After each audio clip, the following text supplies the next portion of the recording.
அஸ்ஸலாமு அலைக்கும் வரஹ்மத்துல்லாஹி தஆலா வபரகாத்துஹு. அல்ஹம்துலில்லாஹி ரப்பில் ஆலமீன். அல்லாஹு தாலா நம்மை இன்று தேர்ந்தெடுத்திருக்கின்றான் இந்த ஜுமாவுடைய பரக்கத்தை பெறுவதற்கு.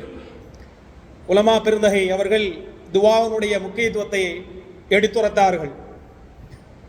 கண்மணி நாயகம் ரசூலே கரீம் ஸல்லல்லாஹு அலைஹி வஸல்லம் அவர்கள் ஒரு துவாவை கற்றுத்தந்தார்கள். நம்மில் பலர் உமராஜ் என்ற பாக்கியத்தை அடைந்திருப்போம். 4 கார்னர்களில் ஒரு கார்னர், ரப்பனா ஆத்தினா ஃபித் துன்யா ஹஸனத்தும் வ ஃபில் ஆখিরাতি ஹஸனத்தும் வ கினா அதாபன்னார். ருக்கூல் யமனில் இருந்து அஜ்ரத் அஸ்வத் கல்லை தொடுவதற்கு அந்த இடைப்பட்ட தூரத்தில் நான் கேட்கப்படும் துவா என்பது எவ்வளவு பெரிய பவர்ஃபுல்லான துவா என்பதை நாம் உணர வேண்டும். இந்த உலகத்தில் தி மோஸ்ட் பவர்ஃபுல் வெப்பன்ஸ் எதுவென்றால் துவா தான். இன்ஷா அல்லாஹ் நாம் இன்று நமது சமுதாயத்தில் பெற்றிருக்கக்கூடிய பெரிய ஒரு வாய்ப்பு என்னவென்றால் ஜும்மா.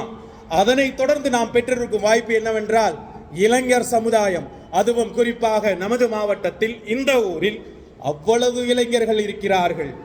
2000 காலகட்டத்தில் இதே மேடையில் நாம் வட்டியில்லா கடனையும் கல்வியையும் எடுத்துரைத்து இந்த மாவட்டத்தில் ஒரு மாற்றத்தை உருவாக்கினோம். அதில் இந்த ஊரும் மிக சிறப்பாக செய்து கொண்டிருக்கிறது. அதனை தொடர்ந்து நாம் உங்களிடத்தில் வைக்கக்கூடிய ஒரு அன்பு கட்டளை, அன்பு வேண்டுகோளாகிய பெற்றோர்களாகிய நாம் என்ன செய்தோம்? நாம் பிள்ளைகளை நாம் என்ன படிப்பதற்கு என்ன செய்தோம்? பொருளாதாரம் ஈட்டுவதற்கு மாத்திரம் படிக்க வைக்க வேண்டாம். அரசு அதிகாரத்திலும் ஆட்சி அதிகாரத்திலும் நாம் வர வேண்டும்.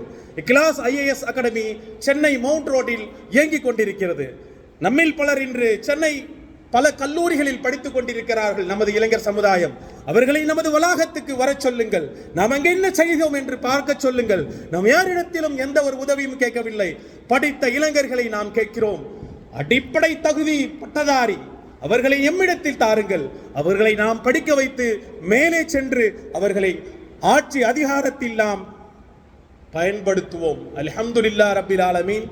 கிட்டத்தட்ட 143 அரசு அதிகாரிகளை நாம் உருவாக்கி இருக்கிறோம் கடந்த 20 ஆண்டுகளாக.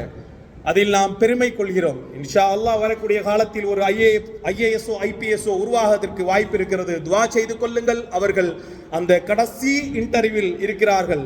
நாளை அவர்கள் வரும்போது நமது சமுதாயத்தில் பெரிய ஒரு மாற்றத்தையும் முன்னேற்றத்தையும் நாம் எதிர்பார்க்கலாம்.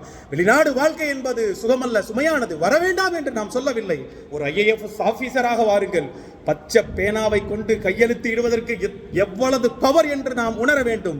அல்ஹம்துலில்லாஹ் வரக்கூடிய காலகட்டத்தில் தாங்கள் உங்களுடைய பிள்ளைகளை படியுங்கள். அல்லாஹ் குர்ஆனில் சொல்லி தந்ததுதான், இக்ரா பிஸ்மி ரப்பிக்கல்லதி ஹலக், படியுங்கள், எழுதுங்கள். அதை சரியான வழியில் நான் பயன்படுத்தி வரக்கூடிய சமுதாயத்திற்கு நாம் முன்னுதாரணமாக இருக்க வேண்டும்.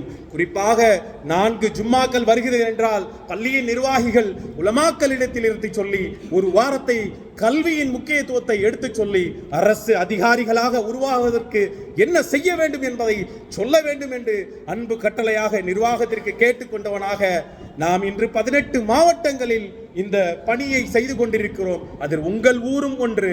இன்ஷா அல்லாஹ் வரக்கூடிய காலத்தில் மாற்றத்தையும் முன்னேற்றத்தையும் எதிர்பார்ப்போம். இந்த வாய்ப்பினை வழங்கிய நிர்வாகத்திற்கும் ஜமாத்தார்களுக்கும் உலமா பெருந்துகளுக்கும் ஜஸாக்குமுல்லாஹ் என்ற நன்றியினை தெரிவித்துக் கொள்ளி எனது இந்த சிற்றுரையை முடித்துக் கொள்கிறேன். வாஹில் தவானா வடில் அல்ஹம்துலில்லாஹி ரப்பில் ஆலமீன். அஸ்ஸலாமு அலைக்கும் வரஹ்மத்துல்லாஹி தஆலா வபரகாத்துஹு.